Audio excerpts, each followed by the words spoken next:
बच्चों आज का सुप्रभात। कक्षा 9वीं के बच्चे ध्यान देंगे। आपका कृतिका से आज पढ़ेंगे आप लोग पार्ट 1 पार्ट ए। इस जल प्रलय में हरीश्वर नाथ रेणु की ये रचना है।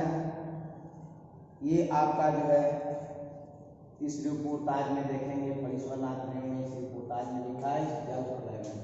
इस जल प्रलय में क्या कहानी है, क्या कथा है कि ये यहाँ जो है पटना, जब ये लेखक जो है पटना में रहता है उसी समय का ये जो है आपका प्रसंग वहाँ दिखाया गया है कि 1975 में सन 1975 में बाढ़ की विभीषिका ने जो है वहाँ जो आतंक मचाया था उसी का वर्णन हरीश्वर नाथ रेणु जी कर रहे हैं, जो उस समय पटना शहर में विराजमान थे। तो आइए आज हम लोग इस कहानी को हरीश्वर नाथ रेणु की रचना को पढ़ते हैं। ठीक है, पहला प्रश्न हम लोग पढ़ेंगे, शुरू करेंगे। मेरा गांव ऐसे इलाके में है जहां हर साल पश्चिम, पूर्व और दक्षिण की कोसी, पनार, महानंदा और गंगा की बाढ़ से पीड़ित प्राणियों के समूह आकर पनाह लेते हैं। पनाह मतलब होता है शरण होता है और आड़ होता है। पनाह में शरण या आड़ ये होता है। तो कह रहे हैं कि पनाह लेते हैं। कोसी, पनार, महानंदा और गंगा ये बिहार में बहने वाली नदियां हैं। सावन भाद्र में ट्रेन की खिड़कियों से विशाल मतलब बहुत बड़े, विशाल और सपाट परती पर। परती क्या होता है? परती वह होता है जिसमें कोई फसल जोती बोई, जिस खेत को जोता बोया नहीं जाता है उसी को हम परती करते हैं। जिस खेत को हम लोग नहीं जोतते हैं बोते हैं वो बंजर पड़ी रहती है, उसी को हम क्या बोलते हैं? परती बोलते हैं।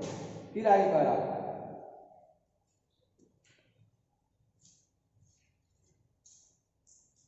गाय भाई भैंस कुत्तों के हजारों झुंड मुंड देकर ही लोग बाढ़ की विभीषिका का अंदाजा लगाते हैं। विभीषिका मतलब भयंकरता। विभीषिका मतलब भयंकरता होता है। विभीषिका इसका अर्थ होता है भयंकरता। क्या होता है?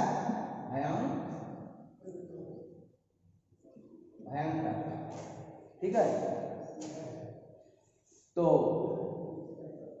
अंदाजा लगाते हैं। पर्वतीय क्षेत्र में जन्म लेने के कारण अपने गांव के अधिकांश लोगों की तरह मैं भी तैरना नहीं जानता, किंतु 10 वर्ष की उम्र से पिछले साल तक बॉय स्काउट, स्वयं सेवक, राजनीतिक कार्यकर्ता अथवा रिलीफ वर्कर की हैसियत से बाढ़ पीड़ित क्षेत्रों में काम करता रहा। और लिखने की बात, हाई स्कूल में बाढ़ पर लेख लिखकर प्रथम पुरस्कार पाने से लेकर धर्म युग में कथा दशक के अंतर्गत बाढ़ की पुरानी कहानी को नए पाठ के साथ प्रस्तुत कर चुका हूँ। जय गंगा 1947। जय गंगा कब लिखा गया? 1947। और डायन कोसी 1948। हड्डियों का पुल 1948। और छोट रिपोर्टाज के अलावा मेरे कई उपन्यासों में बाढ़ की विनाश लीलाओं के अनेक चित्र अंकित हुए हैं। बाढ़ क्या होती है? अत्यंत अतिवृष्टि होने के कारण। अतिवृष्टि क्या होती है? अत्यंत बारिश होने के कारण जहां बाढ़ की संभावनाएं ज्यादा बढ़ जाती हैं। अत्यंत बारिश होने के कारण नदियों का पानी उफान में आ जाता है, बहुत उसका जल स्तर बढ़ने लगता है, तो इसको हम और बहुत बड़े क्षेत्र में फैल जाता है, इसी को हम बाढ़ कहते हैं। और बाढ़ बहुत भयानक होती है, इसमें जान माल का खतरा रहता है। गांव के गांव जानवर भी बह जाते हैं, घर भी बह जाते हैं और बहुत कुछ नुकसान होता है, जान माल सब कुछ नुकसान होता है। किंतु गांव में रहते हुए बाढ़ से गिरने, बहने, भासने और भोगने का अनुभव कभी नहीं। वह तो पटना शहर में सन 1967 में ही हुआ, जब 18 घंटे की अविराम वृष्टि के कारण, अविराम मीन्स होता है लगातार, अविराम मीन्स होता है लगातार, निरंतर, लगातार, निरंतर। और वृष्टि का मतलब होता है बारिश। वृष्टि का मीन्स बारिश होता है, बारिश या वर्षा या वर्षा। ठीक है, इन तीनों शब्दों को आप लोग ले सकते हैं। तो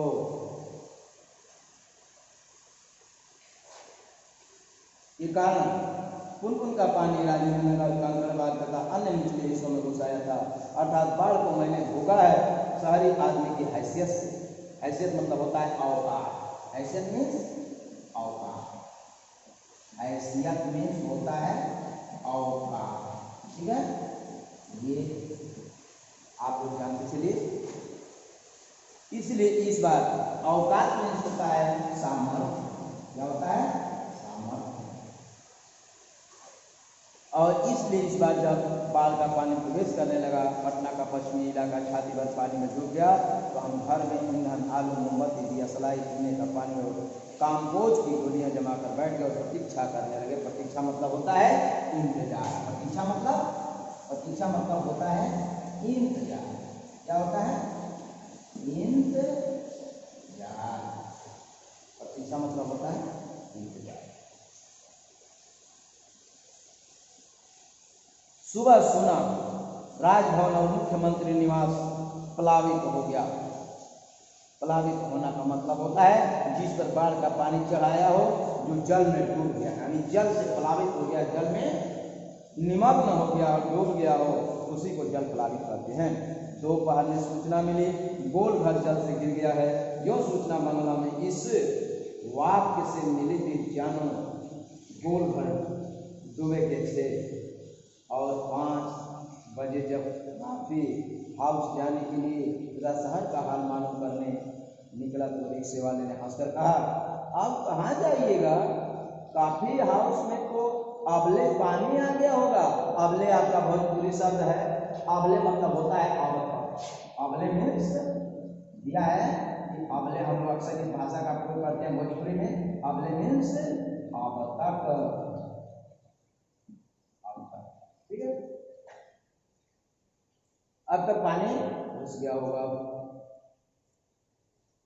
चलो, पानी कैसे घुस गया है वही देखना है। कहकर हम रिक्शा पर बैठ गए। साथ में नई कविता के एक विशेषज्ञ व्याख्याता आचार्य कवि मित्र थे, जो मेरी अनवरत अनगढ़ गद्य में स्वागतोक्ति से कभी बोर नहीं होते थे। अब देखिए, अनवरत का मतलब होता है निरंतर, और अनर्गल मतलब होता है बेतुकी, और अनगढ़ मतलब होता है विचारहीन मनमानी। ठीक है, और बेडौल टेढ़ा मेढ़ा, और स्वागतोक्ति का मतलब अपने आप में कुछ बोलना। धन्यवाद।